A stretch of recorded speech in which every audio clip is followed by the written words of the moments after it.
Hi friends, అందరికీ కూడా నమస్కారం. యూట్యూబ్ నుంచి అయితే నాకు ఫస్ట్ శాలరీ వచ్చేసింది. రియల్లీ చాలా హ్యాపీగా ఉంది.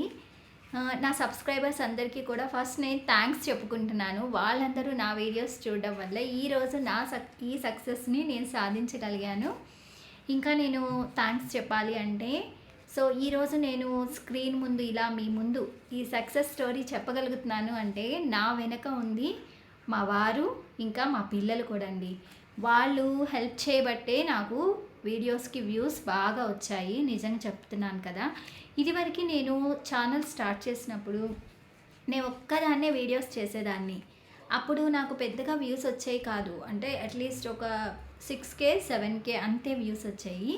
కానీ ఎప్పుడైతే మా పిల్లలు నాతో వీడియోస్ చేయడం స్టార్ట్ చేశారో దానికి మంచిగా వ్యూస్ వస్తున్నాయి. బాగా పిల్లలతో చేసిన వీడియోస్, అదేవిధంగా మా వారు నాతో చేసిన వీడియోస్ కూడా మంచిగా వ్యూస్ వచ్చాయి. సో ఈ సక్సెస్కి నిజంగా నేను ఫస్ట్ థ్యాంక్స్ చెప్పాలి ఎవరికైనా అంటే అది మా వారు, నెక్స్ట్ మా పిల్లలండి. చాలా సపోర్ట్ చేశారు నిజంగా ఈ సక్సెస్ నేను సాధించడానికి. ఫస్ట్ ఆఫ్ ఆల్ నేను వాళ్ళిద్దరికీ థ్యాంక్స్ చెప్పుకుంటున్నాను. ఇంకా నేను కొన్ని విషయాల్ని మీతో షేర్ చేసుకోవాలనుకుంటున్నాను. యాక్చువల్లీ నవంబర్లో నాకు మానిటైజేషన్ అయ్యింది. నాకు మానిటైజేషన్ అయ్యేటప్పటికి నా ఛానల్లో సబ్స్క్రైబర్స్ 3000 మాత్రమేనండి. దానివల్ల నాకు మేబీ ఈ నవంబర్కి శాలరీ వచ్చింది. అంటే $100 కంప్లీట్ అవ్వడానికి 1 year పట్టింది నాకు. అంటే వ్యూస్ తక్కువ రావడం వల్లే ఇంత లేట్ అయింది యాక్చువల్లీ. ఈ మధ్య నేను ఒక 6 months నుంచి నాకు వ్యూస్ బాగా వస్తున్నాయి. దానివల్లే కొంచెం శాలరీ ఫాస్ట్గా వచ్చిందనే చెప్పుకోవాలి. ఇంకా లైవ్లు చేయడం వల్ల కూడా కొంచెం ఎక్కువ మంది మెంబర్షిప్ తీసుకున్నారు ఛానల్లో. అదేవిధంగా సూపర్ చాట్స్ చేయడం వల్ల వాళ్ళు, అంటే లైవ్ వల్లే శాలరీ వచ్చిందని నేను చెప్పను. లైవ్స్ కూడా నాకు కొంతవరకు యూజ్ అయ్యాయి. అది లైవ్లు కూడా బాగానే యూజ్ అయ్యాయనే చెప్పాలి. విడిగా ఛానల్కి ఎవరు మెంబర్షిప్ తీసుకోరు. లైవ్లో చూసి ఇప్పుడు కొంతమంది మెంబర్షిప్ తీసుకున్నారనమాట. దానివల్లే కొంచెం యూజ్ అయింది. లేకపోతే ఇంకొక 1 month ఎక్స్టెండ్ అయ్యేదేమో నా శాలరీ. సో లైవ్లో నాకు సూపర్ చాట్ చేసిన వాళ్ళందరికీ, మెంబర్షిప్ తీసుకున్న వాళ్ళందరికీ కూడా పేరు పేరున థ్యాంక్స్ చెప్తున్నానండి. ఫస్ట్ ఆఫ్ ఆల్ మెంబర్షిప్ తీసుకున్న వాళ్ళకి నేను థ్యాంక్స్ చెప్పాలంటే, నా ఛానల్లో ఫస్ట్ మెంబర్షిప్ తీసుకున్న పార్క్ రేంజర్, తన పేరు యాక్చువల్లీ తన ఐడి నేమ్ అది, తన పేరు దిలీప్ కుమార్. నా దిలీప్ కుమార్ తమ్ముడికి నేను ఫస్ట్ థ్యాంక్స్ చెప్పుకుంటున్నాను. ఒక్కసారి నా లైవ్కి వచ్చేసాడు, మెంబర్షిప్ తీసుకున్నాడు. సో తనకి నేను ఫస్ట్ థ్యాంక్స్ చెప్పుకుంటున్నాను. అదేవిధంగా నేను నెక్స్ట్ థ్యాంక్స్ ఎవరికి చెప్పాలంటే నా క్లాస్మేట్స్ అండి. నా క్లాస్మేట్స్ ఉన్నారు ఇద్దరు, శ్రీనివాస్ అండ్ నాగ చైతన్య అని. వాళ్ళిద్దరూ కూడా నా క్లాస్మేట్స్. సో వాళ్ళని నేను అడిగాను, ఫ్రెండ్స్ కొంచెం నా ఛానల్లో మెంబర్షిప్ తీసుకోరా అని చెప్పేసి. వెంటనే వాళ్ళు ఇద్దరు కూడా నేను అడిగిన వెంటనే మెంబర్షిప్ తీసుకున్నారు. అంటే ఈ రోజుల్లో ఎవరు అలా ఉండరు కదా. వాళ్ళు నాకు పెట్టింది చిన్న అమౌంటే, కానీ అంత తొందరగా రెస్పాండ్ అయ్యి నా ఛానల్లో మెంబర్షిప్ తీసుకున్నారు. Thank you Srinivas and Naga Chaitanya, మీ ఇద్దరికి కూడా చాలా చాలా థ్యాంక్స్. ఫ్రెండ్షిప్కి వాల్యూ ఇచ్చారు నిజంగా. మిగిలిన వాళ్ళని కూడా అడిగాను కానీ ఎవరు రెస్పాండ్ అవ్వలేదు. బట్ వీళ్ళిద్దరూ నాకు రెస్పాండ్ అయ్యి ఇలా చేశారు. నాకు చాలా హ్యాపీగా అనిపించింది. అంటే ఎవరినైనా మనం హెల్ప్ అడగాలంటే కొంచెం ఆలోచిస్తాము, ఏంటి డబ్బులు అడుగుతుందా అనుకుంటారేమోనని. మన గురించి ఏమీ అనుకోరు అన్న వాళ్ళనే మనం హెల్ప్ అడుగుతాం యాక్చువల్లీ. సో వీళ్ళని నేను హెల్ప్ అడిగాను, వాళ్ళు నాకు చేశారు. కాబట్టి ఈరోజు మీ అందరికీ నేను వాళ్ళ గురించి చెప్పాలి. కాబట్టి నా క్లాస్మేట్స్ ఇద్దరికీ కూడా, Srinivas and Naga Chaitanya, thank you so much. ఇంకా నేను నా మెంబర్స్ అందరికీ కూడా థ్యాంక్స్ చెప్పుకుంటున్నాను. లక్ష్మీ శ్రీనివాస్ గారికి, ఇంకా సూపర్ చాట్ చేసిన ఇండెల్లా గారికి, నెక్స్ట్ ఖజానా గారికి, ఠాగూర్ అన్నయ్య అని చెప్పేసి ఆయన నా ఛానల్లో మెంబర్షిప్ తీసుకున్నారు. అప్పుడప్పుడు సూపర్ చాట్స్ కూడా చేశారు. Thank you so much. ఇంకా మెంబర్షిప్ తీసుకున్న వాళ్ళందరికీ కూడా చాలా థ్యాంక్స్ అండి. పేరున వాళ్ళందరికీ కూడా, మెంబర్షిప్ తీసుకున్న వాళ్ళకి. ఈరోజు ఈ సక్సెస్ సాధించానంటే మీ అందరి హెల్ప్ ఉందనే నేను చెప్తానండి. ఇంకా నేను కొన్ని మీతో షేర్ చేసుకోవాలనుకుంటున్నాను. ఇంకా మనం 2024లో ఉన్నాము. యూట్యూబ్లో వీడియోస్ చేయడం అనేది చాలా తప్పు అని ఇంకా అనుకునే వాళ్ళు చాలామంది ఉన్నారండి ఇప్పటికీ కూడా. ఎందుకంటే నా సొంత ఫ్రెండ్సే, నా బెస్ట్ ఫ్రెండ్సే యూట్యూబ్‌లో ఇట్లా వీడియోస్ చేస్తున్నాను అని చెప్తే ఏమన్నారంటే, వాళ్ళ హస్బెండ్ సంపాదిస్తున్నారు కదా! మళ్ళీ ఈవిడ మేకప్స్ ఏసి, లిప్‌స్టిక్స్ వేసుకొని వీడియోస్ చేయకపోతే ఏంటి అని.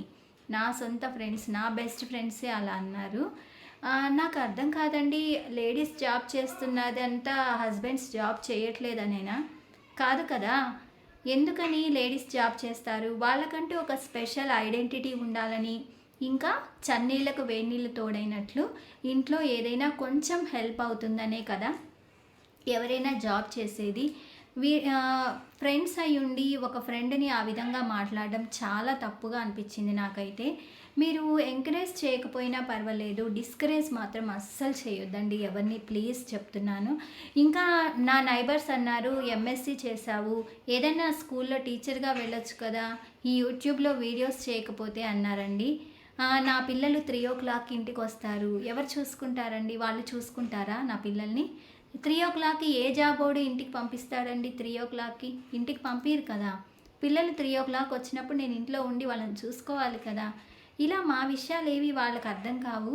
సలహాలు మాత్రం బాగా ఇస్తారు ఒక్కొక్కళ్ళు. సో, నేను చాలా బాధపడిన విషయాలనమాట ఇవి. ఇలా మాట్లాడడం, యూట్యూబ్‌లో వీడియోస్ చేయడం అనేది చాలా తప్పుగా ఇంకా భావించే వాళ్ళు ఉన్నారు ఈ సమాజంలో.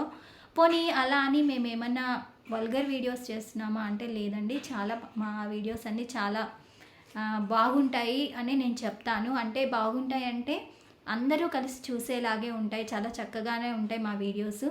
కాబట్టి అలా ఎవరిని కూడా మీరు డిస్కరేజ్‌గా మాట్లాడొద్దండి. మా ఇంట్లో నాకున్న టైంలో నేను వీడియోస్ చేసుకుంటున్నాను. దీనివల్ల ఎవరికీ ఏ నష్టం అయితే లేదు కదా! కాబట్టి నా ఫ్రెండ్సే అలా మాట్లాడితే నాకు చాలా బాధ అనిపించింది ఆ రోజు. నేను వాళ్ళ నెంబర్ కూడా డిలీట్ చేసేసాను. ఇలాంటి వాళ్ళు నాకు ఫ్రెండ్‌షిప్ అవసరం లేదు అని చెప్పేసి. సో, ఇది ఫ్రెండ్స్. ఇలా ఈ విధంగా అయితే మాట్లాడే వాళ్ళు చాలామందే ఉన్నారు. కాబట్టి ఎవ్వరు కూడా అలా మాట్లాడొద్దు. ప్లీజ్. యూట్యూబ్‌లో వీడియోస్ చేయడం అంటే ఎవరికున్న టాలెంట్‌ని వాళ్ళు ప్రూవ్ చేసుకోవడమే అనమాట. సో, ఇంకా ఇది నా స్టోరీ, నా యూట్యూబ్ స్టోరీ. ఈ శాలరీస్ సాధించడానికి నేనైతే 1 ఇయర్ టైం పట్టింది. మేబీ అప్పుడు నాకు సబ్స్క్రైబర్స్ తక్కువున్నారు. నేను మానిటైజేషన్ అయ్యేటప్పటికే నాకు సబ్స్క్రైబర్స్ ఓన్లీ 3000. సో, అప్పటికి నాకు ఛానల్‌లో వ్యూస్ కూడా పెద్దగా లేవు. ఓన్లీ వీడియోకే నాకు మానిటైజేషన్ అయ్యింది. సో, షార్ట్స్‌కి నాకు అప్పటికి వ్యూస్ కూడా లేవు. అది కూడా ఒక రీజన్ ఇంత లేట్ అవ్వడానికి. బట్ ఒక 6 మంత్స్ నుంచి అయితే నా శాలరీ అదే ఛానల్‌లో వ్యూస్ బానే ఉన్నాయనే చెప్పుకోవాలి. అందుకే శాలరీ వచ్చింది. సో, నెక్స్ట్ శాలరీకి ఇంత టైం పట్టదనుకుంటున్నాను. ఈసారి శాలరీ ఒక 4, 5 మంత్స్‌లో వస్తుందనుకుంటున్నాను. చాలా థ్యాంక్స్ ఫ్రెండ్స్. మీ అందరూ సపోర్ట్ చేయడం వల్లే ఈరోజు. ఇంకా లైవ్స్ చేయడం వల్ల కూడా బాగా ఐడెంటిటీ అనేది బాగుంది. ఇదివరకు నేనెవరో ఎవ్వరికీ తెలీదు. బట్ లైవ్స్ చేయడం వల్ల మహి అక్క, మహి పొడుపు కథలక్క ఇట్లా అంటున్నారు. లైవ్‌లో నేను పొడుపు కథలు అవి అడగడం వల్ల. సో, చాలా థ్యాంక్స్. ఒక లైవ్స్ వల్ల ఒక ఐడెంటిటీ కూడా వచ్చింది అనుకుంటున్నాను. ఇంకా శాలరీ ఎంతొచ్చిందో ఇక చెప్పేస్తాను. ఇక చూడండి మరి. ఇవి 500 నోట్స్. డైరెక్ట్‌గా శాలరీ చెప్పకూడదంట కదా యూట్యూబ్‌లో, అందుకే చెప్పట్లేదు. ఇవి 500 నోట్స్. ఈ 500 నోట్స్ 16 ఉన్నాయి నా దగ్గర. 500 నోట్స్ 16 ఉన్నాయి. 100 రూపీస్ 2 ఉన్నాయి. అది అంత వచ్చిందనమాట నాకు శాలరీ. అంటే ట్యాక్స్ కట్ చేశాడనమాట. ట్యాక్స్ కూడా పోయింగా నాకు వచ్చిన అమౌంట్ ఇది. అర్థమైంది అనుకుంటాను. 500 రూపీస్ 16 ఉన్నాయి నోట్స్. 100 రూపీస్ 2 ఉన్నాయి. ఇవే నా అకౌంట్లో పడ్డ శాలరీ. పర్వాలేదు, అమౌంట్ చిన్నదైనా కానీ బట్ యూట్యూబ్‌లో సక్సెస్ సాధించాము అన్న ఒక ఇదైతే ఉంటుంది కదా! అదే చాలా హ్యాపీగా ఉంది. సో, ఇంకా ఏంటంటే ఈ మనీ ఒక చేతిలో ఉంటే దీనికి నేను పడ్డ శ్రమ, నేను యూస్ చేసిన మొబైల్ డేటా, ఇంకా నేను దీనికి పెట్టుబడి అంటే వీడియోస్ చేయడానికి కొన్న మొబైల్స్ కానివ్వండి, ట్రైపాడ్ కానివ్వండి, ఇవన్నీ కానివ్వండి ఇదనమాట. సో, దీనికి నేను పడ్డ స్ట్రెస్సు, నా శ్రమ అంటే ఇదే ఎక్కువుంది. దీనికన్నా అనే చెప్పుకోవాలి. నిజంగా అండి. దీనిలో మనకొచ్చే రెవెన్యూ చాలా తక్కువ. మనం పడే శ్రమ, దీనికి మనం పెట్టుబడి ఇలా ఉంటుంది. వచ్చే శాలరీ ఇలా ఉంటుంది. అంటే ఇక్కడ కష్టం ఎక్కువ ఉంటుంది, ప్రతిఫలం తక్కువ ఉంటుంది. అదే చెప్తున్నాను. మనకి షార్ట్స్‌కి కూడా 1000 వ్యూస్‌కి 50 పైస్ వస్తుంది అంతే అండి. 50 పైస్ ఆర్ 60 పైస్ వస్తుంది. అంత తక్కువ అమౌంట్ మనకొచ్చేది. దాన్ని బట్టి చూడండి షార్ట్స్‌కి మనకి ఎన్ని వ్యూస్ వస్తే మనకి ఎన్ని రూపాయలొస్తాయో దాన్ని బట్టి చూడండి మరి. లాక్స్ వ్యూస్ వచ్చిన వాళ్ళకే మనీ బాగా వస్తాయండి. 10,000 ఇట్లా 5,000 వ్యూస్ వచ్చే వాళ్ళకైతే మనీ ఈ విధంగా నాలాగే 1 ఇయర్, 2 ఇయర్ పడుతుంది. సో అది friends. Thank you so much. నా సబ్స్క్రైబర్స్ అందరికీ కూడా thank you so much. First salary అయితే తీసేసుకున్నాను. So thanks for watching.